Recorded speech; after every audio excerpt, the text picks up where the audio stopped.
नमस्कार दोस्तों, आप हैं मेरे यानी कि अमित के साथ। और आज हम समझेंगे ओस्मोसिस, डिफ्यूज़न और एक्टिव ट्रांसपोर्ट क्या होता है। तो चलिए देखते हैं। ट्रांसपोर्टेशन के तीन मोड होते हैं, जिनमें सबसे पहला है डिफ्यूज़न, दूसरा है ओस्मोसिस और तीसरा है एक्टिव ट्रांसपोर्ट।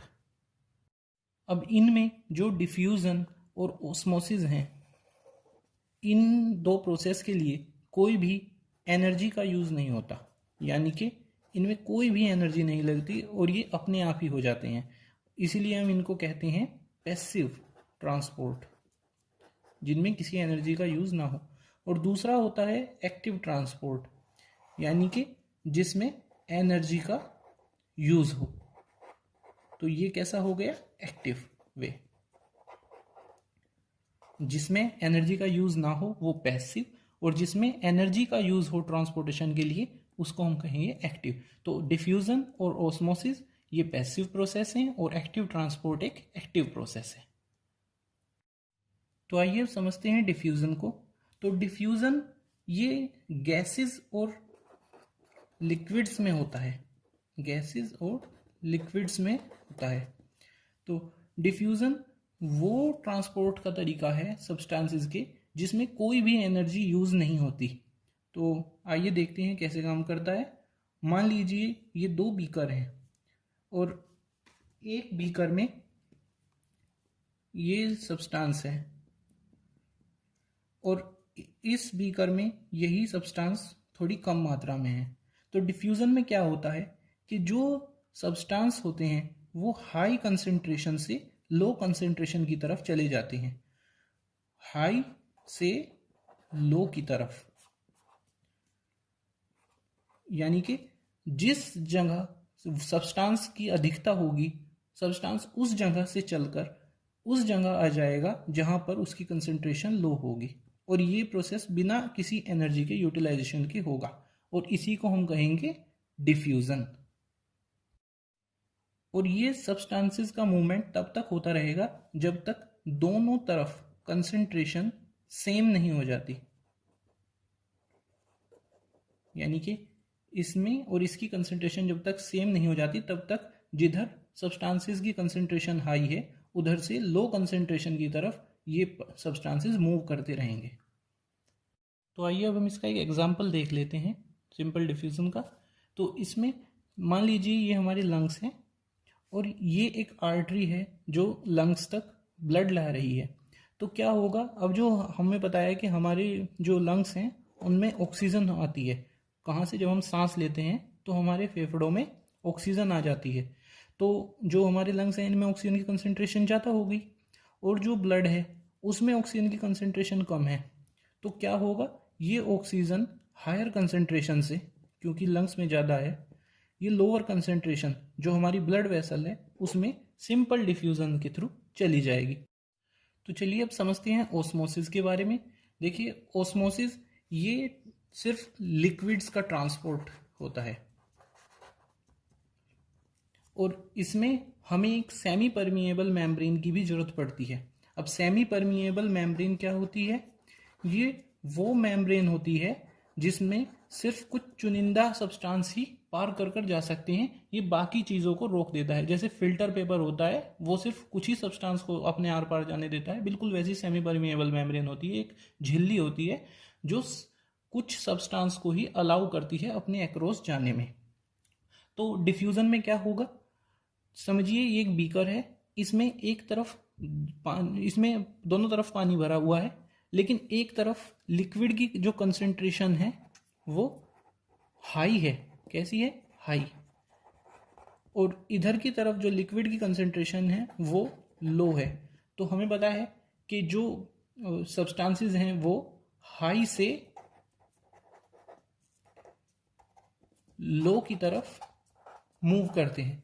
तो ऐसे ही जिधर लिक्विड की कंसंट्रेशन ज़्यादा है उधर से लिक्विड लो कंसंट्रेशन की तरफ मूव करना शुरू कर देगा। और कैसे? एक सेमी परमिएबल मेम्ब्रेन के एक्रॉस। ये हर किसी चीज़ को अलाउ नहीं करेगी, ये सिर्फ कुछ सिलेक्टिव जो सब्सटेंसेस हैं उन्हें ही अपने एक्रॉस मूव करने देगी। तो इसी को हम ऑस्मोसिस कहते हैं। लिक्विड का हायर कंसेंट्रेशन से लोअर कंसेंट्रेशन की तरफ मूव करना एक सेमी परमिएबल मेम्ब्रेन के थ्रू कहलाता है ऑस्मोसिस। जबकि डिफ्यूजन में ऐसा नहीं था। डिफ्यूजन में वहां पर कोई सेमी परमिएबल मेम्ब्रेन नहीं थी और उसमें लिक्विड का और गैसेस का दोनों का जो ट्रांसपोर्ट था वो हो सकता था, लेकिन ऑस्मोसिस में सिर्फ लिक्विड का ट्रांसपोर्ट होगा। और कैसे? एक सेमी परमिएबल मेम्ब्रेन के थ्रू। जो प्रोसेस है ऑस्मोसिस का, इसमें भी कोई एनर्जी का यूज नहीं होगा। जैसे डिफ्यूजन था उसमें कोई एनर्जी का यूज नहीं हुआ था, तो इसमें भी कोई एनर्जी का यूज नहीं होगा। और इसीलिए ये दोनों प्रोसेस कैसे हैं? पैसिव वेव्स ऑफ ट्रांसपोर्ट, यानी कि इनमें कोई एनर्जी का यूटिलाइजेशन नहीं होगा। तो चलिए इसे एक एग्जांपल से समझ लेते हैं। जैसे कि हमारे ट्रीज होते हैं, तो ट्रीज की जो रूट है वो सोयल के नीचे जाई रहती है और वहाँ पर पानी की जो वो कंसंट्रेशन है वो हाई होती है, और जो रूट्स हैं उनके अंदर पानी की कंसंट्रेशन लो होती है। तो क्या होता है? तो हाई कंसंट्रेशन से जो वाटर है वो लो कंसंट्रेशन जो रूट्स के अंदर है वहाँ पर चला जाता है, और ऐसे ये प्लांट्स के अंदर पानी पहुँच जाता है। तो ऑस्मोसिस कहाँ पर काम करता है? प्लांट्स की रूट्स में। ठीक है, तो आइए अब एक्टिव ट्रांसपोर्ट को समझते हैं। ये वो ट्रांसपोर्ट का तरीका है जिसमें सब्सटेंसेस लो कंसंट्रेशन से हाई कंसंट्रेशन की तरफ मूव करते हैं। अब तक हमने पढ़ा था ऑस्मोसिस और डिफ्यूजन में कि जो सब्सटेंसेस थे वो हाई कंसंट्रेशन से लो की तरफ जा रहे थे, लेकिन अब उल्टा हो गया है। इसमें लो कंसंट्रेशन से हाई कंसंट्रेशन की तरफ जा रहे हैं, और इसीलिए इस काम में एनर्जी का यूज होता है। किसका यूज होता है? एनर्जी का। और यही इसको बना देता है एक्टिव मोड ऑफ ट्रांसपोर्ट। ठीक है, तो एनर्जी के लिए इसमें क्या यूज होती हैं? एटीपीज। तो ये एटीपीज का यूज करके सब्सटेंसेस को लोअर कंसंट्रेशन एरिया से हायर कंसंट्रेशन एरिया तक पहुंचा देता है, और इस काम में ये यूज करता है एटीपी। और ये जो ट्रांसपोर्टेशन का तरीका है इसमें भी सेमी परमिएबल मेम्ब्रेन का यूज होता है।